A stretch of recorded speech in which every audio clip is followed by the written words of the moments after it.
Welcome back to the channel guys. कैसे हैं आप सब लोग? उम्मीद है कि आप सब लोग बढ़िया ही होंगे। तो जैसे कि आप देख सकते हैं, आज हम पहुंच चुके हैं हिमाचल के ज्वालामुखी टेंपल में। और इस मंदिर में आने के लिए अगर आपको बस से आना है तो आपको बस लेनी होगी चंडीगढ़ 43 से। और हमने बस ले ली थी रात के 12 बजे और इसने हमें सुबह 4:30 बजे यहाँ पर पहुँचा दिया है।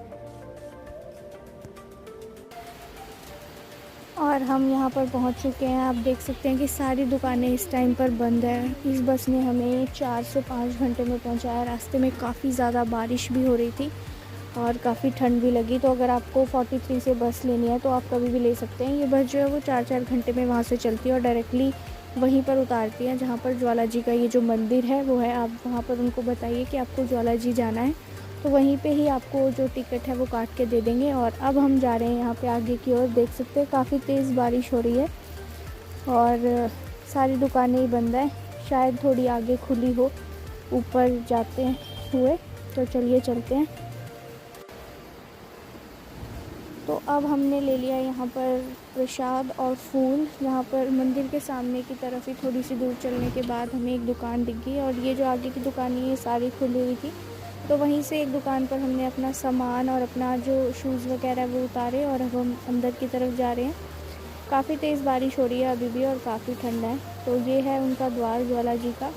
यहाँ से हमें अंदर जाना होगा और सुबह सुबह अगर आप आते हैं बस को पकड़ के तो वहाँ पर भीड़ भी नहीं मिलेगी और आपको आराम से दर्शन हो जाएंगे। तो आगे चलते हैं।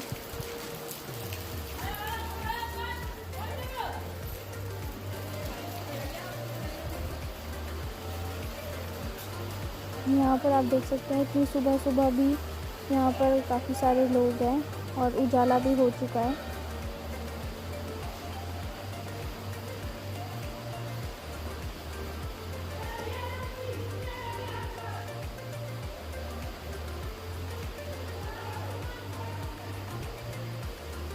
तो ये है उनका मुख्य द्वार जो आप सामने की ओर देख रहे हैं। वहाँ पर लिखा भी हुआ है शक्तिपीठ श्री ज्वाला जी। ज्वाला इनका जो पूरा नाम है वो ज्वालामुखी है। तो यहाँ पर कहा जाता है कि ये जो ज्वाला है ये कभी भी बुझती नहीं है और ना ही इसका कोई अभी तक पता लगा पाया है कि ये कंटिन्यूसली क्यों जो है जलती रहती है। तो ये है उसका मेन गेट।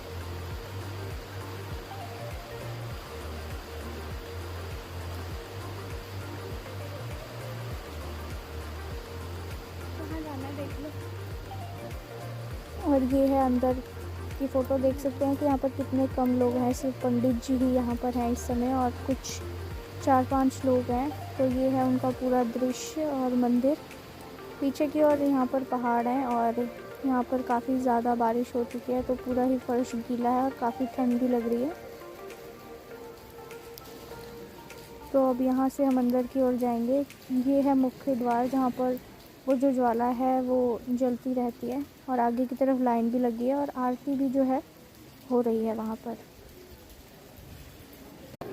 कुछ समय पहले यहाँ पर आरती होके हटी है और आप देख सकते हैं कि यहाँ पर काफ़ी भीड़ है सुबह सुबह ही।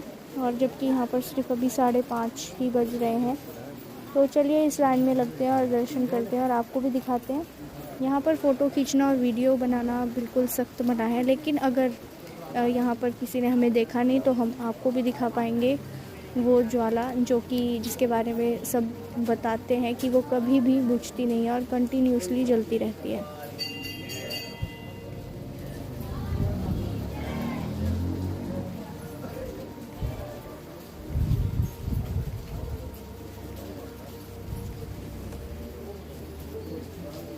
तो ये है मंदिर का सामने का द्वार जो कि आपको बताया गया था। और यहाँ पर देख सकते हैं ये है उनके चरण जिसको जय करते हुए हमें आगे बढ़ना है। और आप देख सकते हैं 5:45 जो है टाइम हो चुका है और यहाँ पर इतने ही लोग होते हैं इस समय पर। अगर आप सुबह के टाइम पर यहाँ पर आते हैं तो काफ़ी आपको अच्छा लगेगा और दर्शन भी आप आराम से कर पाएंगे, नहीं तो काफ़ी भीड़ के साथ आपको दर्शन करने होंगे।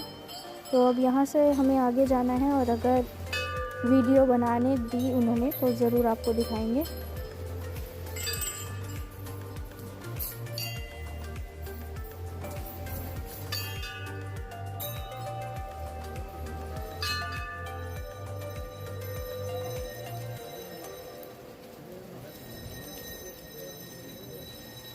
ये जो आपको नज़र आ रही हैं ज्वाला जी, ये नीचे की ओर यहाँ जहाँ पर पंडित जी जो है वो करें, यहीं पे ही प्रसाद चढ़ाया जाता है और यहीं पे ही जो ज्वाला जी हैं उनको पूजा जाता है।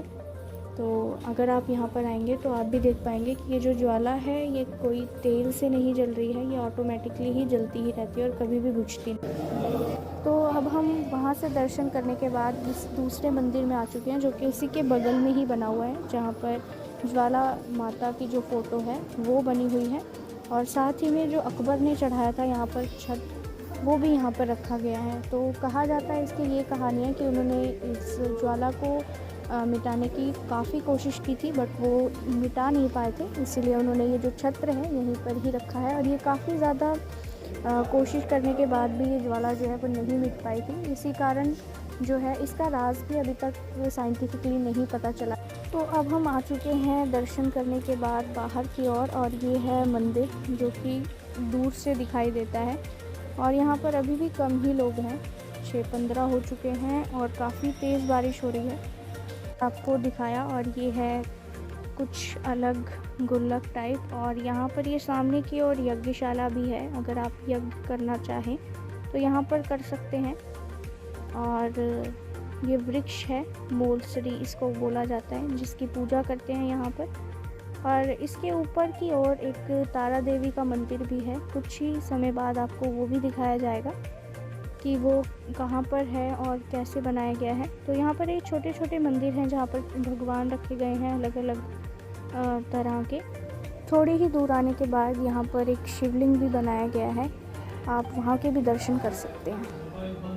तो जैसे कि मैंने अभी आपको बताया था कि ऊपर की तरफ को ही कुछ सीढ़ियाँ चढ़ने के बाद तारा देवी का मंदिर आता है। तो जो मंदिर का दृश्य है वो कुछ ऊपर से ऐसा नज़र आता है।